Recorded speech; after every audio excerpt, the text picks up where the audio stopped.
The IDE is dying, and so is tool calling. OpenAI is not going to win, and next year you're going to be shipping code that you've never reviewed before, even as an experienced engineer. Because let me tell you, the way that we use AI in 2026 for coding and agents is going to look completely different. And so in this video, I want to quickly cover my predictions with you and why they matter right now. And some of these are definitely going to be hot takes, so let me know in the comments if you disagree with anything. I am genuinely curious.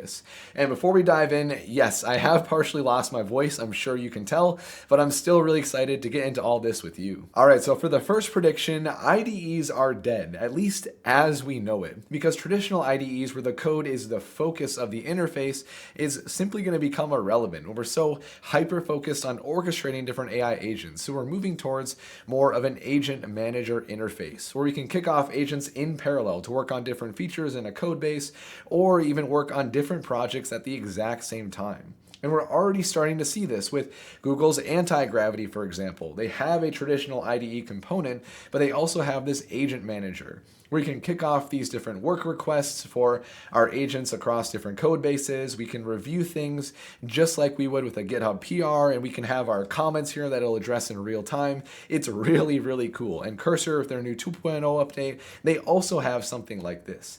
And then we have options in the cloud like Codex Web and Claude Code for the web where we can do this kind of orchestration as well. It's so high leverage. We can kick off all these different agents to work for us at the same time. On top of that, I'm also working on my own custom remote agentic coding system so I can inject my own process for planning, implementing, and validating like you're looking at right here. And I can do this in pretty much any application. GitHub, Telegram, I'm working on a Slack integration. It's so cool. And the best part is I am giving away this complete system to you, but only in a live stream that I'm doing this Saturday, November 29th at 9 a.m. Central Time. So come be a part of it. It's going to be a blast. I'm going to give away this entire system and show you how to use it. Because this, my friend, really is the future of agentic coding, where we can interact with our agents wherever we actually do our work. So with that, on to the next prediction here, the different paths to AI dominance. A lot of people think that in the future, a single large language model is going to have a monopoly and be the best at absolutely everything. But what really is going to happen is different providers are going to specialize and focus on being the best at different things. And we're already seeing this with Google, for example, going down the more generalist play. They just want to be the jack of all trades. Anthropic is focusing on being the best for coding. And we can even see this with the benchmarks. Gemini 3 is just crushing it across the board. And then Opus 4.5 comes out. And of course, the first benchmark they show is the one for software engineering, because that is what Anthropic is focusing on. And other providers are going to come up with models that are more focused on something like creative tasks. We're going to have that specialization more and more, where it depends what we're building that will determine the LLM that we use specifically. But you know who I don't think is going to come out on top with any kind of specialization is OpenAI. And this is probably the biggest hot take in this entire video, but they just disappointed time and time again with GPT 5.1 and 5 and GPT 4.5. With 4.5, they seem to try to be that creative specialist, but it just really didn't work. And there's so many more LLMs, especially open source ones, that are focused on that. And so I don't know, maybe they're going to come on top literally next month, and GPT 6 is going to be released, and it's going to be absolutely killer. But so far, they've been hyping up so many different things, and it's never ended up being a huge breakthrough. And speaking of more LLMs being available, next up we have the local AI breakthrough. I really do believe that 2026 is going to be the year of local AI. We didn't see that much this year, besides DeepSeek at the start of 2025. I mean, that was a big deal, but then there wasn't really anything more as far as local AI. We had a couple of new models like Qwen 3, but nothing super, super big. But we are starting to see some new hardware come out that is making it obvious that we are going to start to be able to run very large models, even on smaller devices. I'll have a link to this article in the description. There is a new AI chip that apparently is going to be able to run upwards of 120 billion parameter large language models on the edge, which would be a complete game changer, because right now the hardware requirements is one of the biggest problems when it comes to scaling local AI. And so if we can solve the problem of hardware, then we have 100% data privacy and 0 millisecond latency for our agents, and that is the dream. And going back to the theme of AI coding, we are finally going to get to the point where we are not the coders. We delegate that entirely to our coding agents, and we are the system architects. And I'm already doing that myself. That's what I'm teaching on my channel in the Agentic Coding course, but it's finally going to become mainstream, where we instead focus on the high-level design, architecture, and validation of our AI coding system. And it's interesting because this actually mirrors the evolution of other engineering disciplines. For example, civil engineers, they don't fabricate the steel beams, they design the structure and verify the integrity. And that's exactly where we're going as software engineers as well. And I like to think of this as a three-step process. We define our objectives and the system that our agents will operate under, and then we orchestrate by delegating the coding to our agents, and then we validate the outputs and ensure the quality of the overall system afterwards. And so we're still in the loop.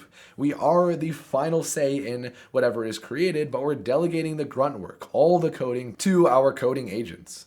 The sponsor of today's video is none other than Postman themselves, the API platform. Basically, every dev under the sun has used Postman to test, manage, and deploy APIs. But did you know that they are now helping you build APIs for your AI agents, which is something that people do not focus on enough.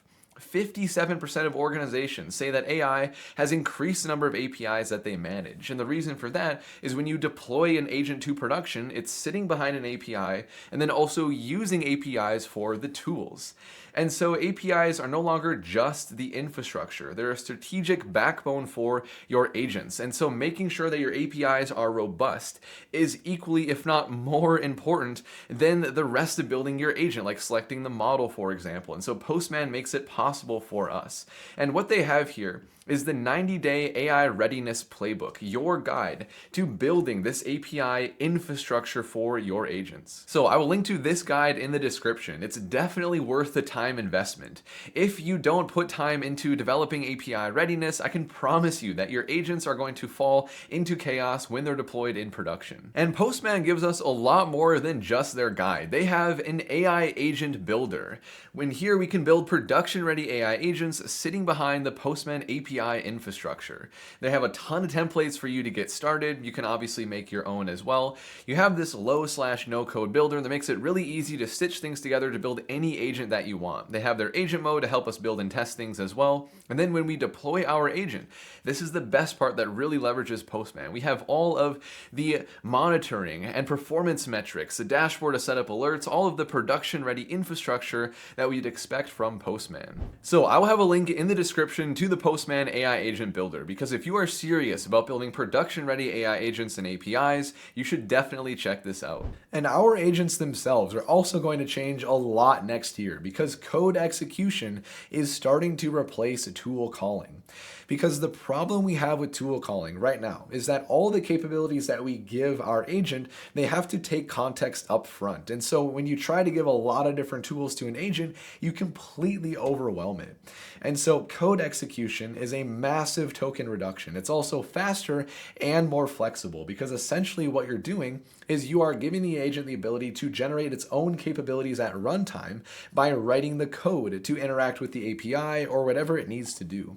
And this article from Anthropic, I will link in the description, they talk all about the problem with tools in MCP and how code execution is the solution. I definitely think that this is where we're heading with agents, so we can make them a lot more nimble and lean. And the best part about the flexibility of code execution is it unlocks the next level of progressive disclosure. I know that sounds like a fancy term, but all I mean by that is we have a lot of capabilities for an agent, but we don't actually give all of them to the agent up front. Instead, we allow the agent to discover the capabilities and then leverage them in a more flexible way. And so what that looks like is for each capability, we just have a bit of metadata or a description that we load up front.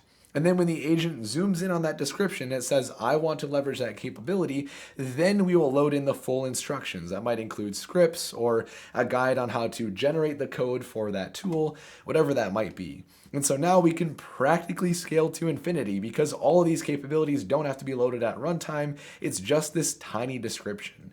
And if you want a really good example of this, take a look at Claude skills. It's kind of the first standard for composable skills or progressive disclosure. And I know, I've been focusing a lot on Anthropic and Claude in this video, but they really are on the forefront with their research. And so this is a brief diagram that explains how skills work. And this is focused on an AI coding assistant, but skills apply to literally any kind of AI agent. So you start with your main context. This is what you always have loaded for your model, like traditional tools, your global rules, whatever that might be. But then you have this skill discovery. So based on just that tiny description that you give at first, if the agent decides to leverage a skill, then you load the instructions on demand. So you start with what is called a skill.md. This is the primary instruction set for the skill that tells it how to write the code or other references or scripts to leverage. And then you can also pull in these reference files, but only when you need them. And so there's actually multiple layers here. You pull in the skill.md, and then you might also decide to pull in the forms.md. So you have this progressive loading of all of this context that you need for your capabilities. That's why it's called progressive disclosure. So I talked about how local AI is something that really wasn't that big this year, even though I thought it was going to be. And agent-to-agent protocols is another really good example of that. So this is the kind of thing where we have AI agents that operate in a peer network. They can discover each other's capabilities in real time and interact very autonomously. And there's a lot of potential here. And I thought that is going to be a really big thing, especially when Google released their A2A protocol earlier this year. I made a video on it. There was a ton of buzz when it first came out, and a lot of people thought it was going to be the next big standard, like the next MCP. But then nothing happened with it, and it kind of just completely fell to the wayside. And I think one of the big reasons for that is that we have sort of a chicken and egg problem with A2A, or any agent-to-agent protocol. In order for it to be useful, we have to have a lot of people adopt it at the same time. Otherwise, if we build an agent that is A2A compatible, then it has no other agents to talk to. So the whole value proposition is lost unless we already have this big network that we can attach to right away. But I think that next year, that is finally going to happen, especially because of my next big prediction here, is that machines paying machines is going to become a very big thing. And Coinbase recently released a protocol for this called X402. It's a way for us to build AI agents that we expose over the internet, but we require payment whenever someone else interacts with them. And this goes really well with agent to agent because we can create this kind of peer network where we monetize our agents. They are all leveraging each other, but making payments whenever they are taking advantage of the capabilities of another agent. And so we can make money with our agents, assuming it exposes capabilities that other people want to leverage through their AI agents. And this is naturally a Coinbase protocol because cryptocurrency is just the perfect solution as the payment mechanism for these kind of machine-to-machine networks. We need a currency where it's really easy to do micropayments quickly and globally, and we want something pretty stable overall. So a stable coin like USDC is the perfect option for this. And out of all the predictions that I have here, this is probably the newest concept, but I do think that this is going to be something that is going to be pretty widespread starting next year. All right, for the last two predictions here, I want to go back to AI coding because I really do believe that coding is the most high leverage use case for generative AI. And so my next prediction is artifact reviews instead of diff reviews. And so in a very traditional sense, when we want to do a vigorous code review, we're going to look at line by line all of the changes that were made by the human or AI engineer. But coding agents are starting to get to the point where they have full capabilities to show us the proof in the pudding. So instead of us having to review things line by line, we can look at browser recordings they send us. And this goes with remote agentic coding systems, where it could just like send that to us in GitHub or in Slack. Full working demos of a backend API. And so we can rely on these to know that the coding assistant did the job well instead of having to do a full code review. And if you want an example of browser recordings, we can go back to Google's anti-gravity that I showed earlier because they have Google Chrome directly integrated in the IDE now. So as a part of its coding process, it can autonomously spin up your website, visit it, scroll through it, take screenshots and everything. You can even view the playback afterwards like I'm doing right here. So it can visually verify your front end and make sure that your application is working properly. So this is a good example of what I mean by artifact review, and it's so much nicer. We can take a look at this to make sure everything is working well instead of having to get into all the diffs. And so for the very last prediction that I have for you, we really are tying a lot of things together because we've talked about reviewing artifacts instead of diffs and creating systems instead of coding, the new capabilities we're going to have for agents with things like code execution. And so we're going to get to the point very quickly where we're going to be shipping code that we have never read before. And yes, I understand that people who vibe code are already doing this, but I'm saying even experienced engineers are going to get to the point where they trust their system so much that they have the ability to review the code, but they're not going to. And we're just going to be shipping things to production after we review those artifacts that we have. And so I'm not saying that we're going to take the human completely out of the loop, but I'm saying that we're going to have a lot of trust in our system and a validation process set up that includes us that doesn't necessarily have to be us actually looking at the code. And I definitely look forward to that. And that's really what I'm building towards every single day with the things that I'm showing you on my channel and what I'm doing in the Dynamis community. And so there you go. That's everything that I have as far as predictions with AI going into 2026. And please let me know in the comments what you think. I'm active in the comments every single day, so I will respond to you. And I want to know if you agree with everything or if you think something that I covered in here is just a pile of garbage. And so with that, if you appreciate this video and you're looking forward to more things on AI agents and AI coding, I'd really appreciate a like and a subscribe. And I will see you in the next video.